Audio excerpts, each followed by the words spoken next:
Welcome back to the channel, anyone. You know what? I realized something as I was trying to think of the next video I wanted to create it, and the last two videos I've made have been vlogs, and I plan on making more vlogs about my journey becoming a full-time comic book creator, and also the super awesome comic book workbook.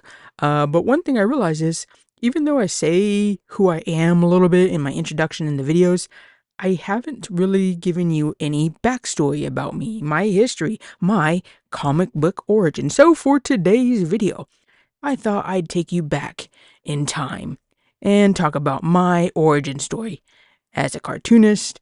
And yeah, so let's get into it. Back in the late 1900s, oh boy, that makes me sound really old when I put it that way. A little Ronald P. Tucker was around back in the late 1900s, and the first thing he ever wanted to be was an animator and work on Looney Tunes. Yes, you heard me right, work on Looney Tunes as an animator. I love drawing Bugs Bunny, Daffy Duck, and of course my favorite was the Tasmanian Devil, Taz. I got bit by the art bug early and fell in love with animation. Looney Tunes, like I said, was at the top of my list, and I dreamed about becoming an animator for a very long time. Of course, during this period, animation was all hand-drawn. And as soon as I realized that animators had to draw hundreds, if not thousands of pages that really looked all the same. And I know, well, maybe I didn't realize it back then at the time, but, over the course of an animated show, movie, whatever, you get the whole story. But at the time, it was like, wait, I just have to draw the same thing over and over and over again.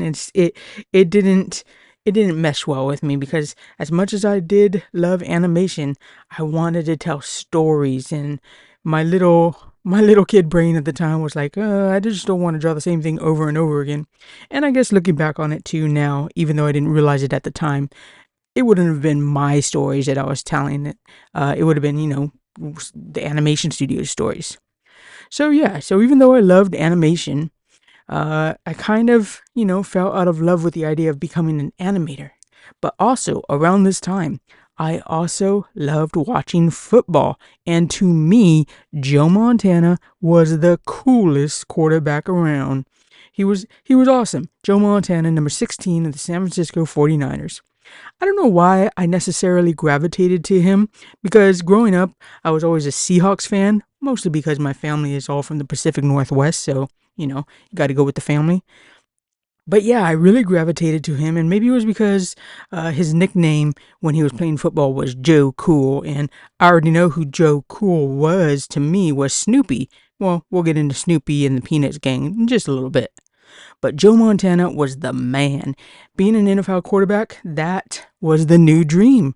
I dreamed of becoming the next great NFL quarterback, following in the footsteps of Joe Montana. Of course, that dream started to fade once I started filling out a little bit more vertically rather than horizontally around middle school. And then in high school, my shorter stature was definitely not going to do me any favors on the football field. So I guess being the next Joe Montana was going to be out of the question. But that was okay. To this day, I still love football, especially when quarterbacks get all technical and talk about all the routes and plays and what it takes to be a quarterback. It's awesome. So with my NFL dream now gone, I returned back to something I love: drawing. But not animation this time. This was right around the time of the big boom of comic books, but I didn't gravitate to comic books, I gravitated towards comic strips. Peanuts, Garfield, Calvin and Hobbes, those were all so cool, and I loved all the comic strips, Beetle Bailey, and The Wizard of Id, and so many others. It was awesome.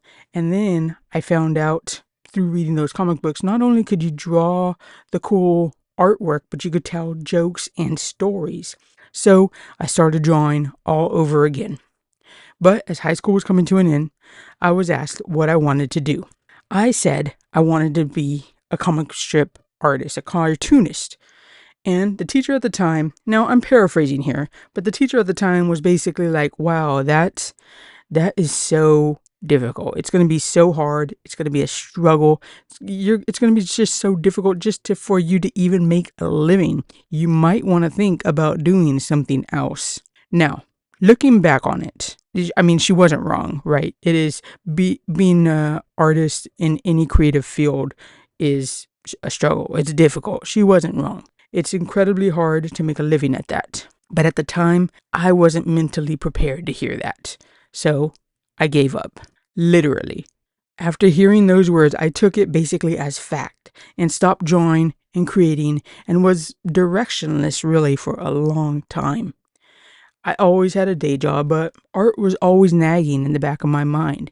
I'd draw little things here and there. I'd keep a sketchbook from time to time, but I never really did anything with it. Sometimes I'd toy with an idea of a comic strip, trying to think up new ideas, but always having that voice in the back of my head saying, no, it's too hard. You're never going to do it. Why even try? Then, one day while I was perusing the books in Walden Bookstore, remember those?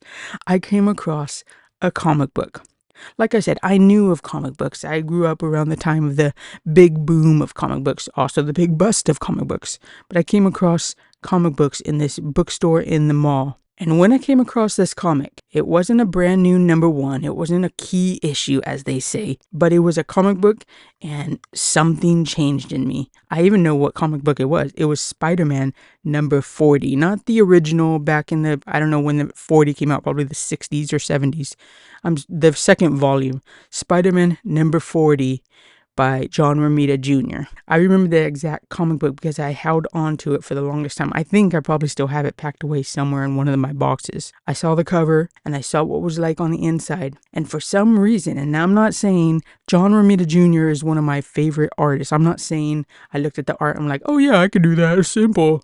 No, but for some reason, I saw that artwork. I saw that comic book and I was just like, hey, I can do this. From that point on, I started regularly reading comic books and really fell in love, like I said, with John Romita's art. I ventured back into that Walden bookstore week after week looking for more. But if you know anything about those type of bookstores and malls at the time, it was really hit or miss. You'd have to go to comic book shops. Of course, comic book shops are places I never really went to. I never really had a reason to go to them before. But now I had been bitten by the comic book bug.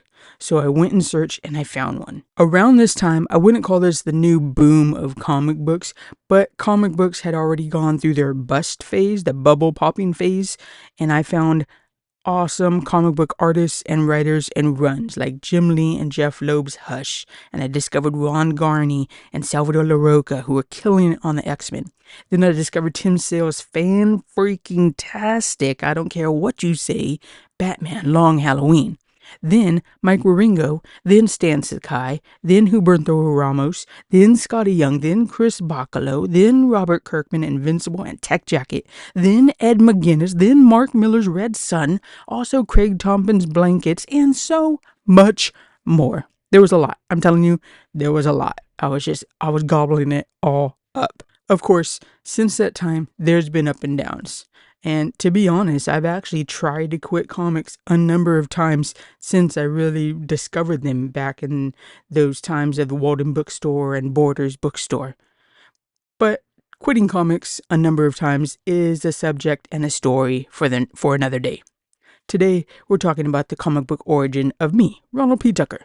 And there you have it. That is how I got bit, as I said, by the comic book bug. I fell in love with comic books. They are a great medium for telling stories. You get to draw, you get to write, you get to create this fantastical world. I've heard some people describe them as making a big budget Hollywood movie, but you don't need the funds to make, super big explosions like in those. You just have to draw it on paper. Yeah, so I love comic books. I hope you enjoyed that. If you did, let me know down below what got you into comic books. What is your comic book origin story? Feel free to let me know in the comments down below. Thanks for watching, and I'll see you in the next video.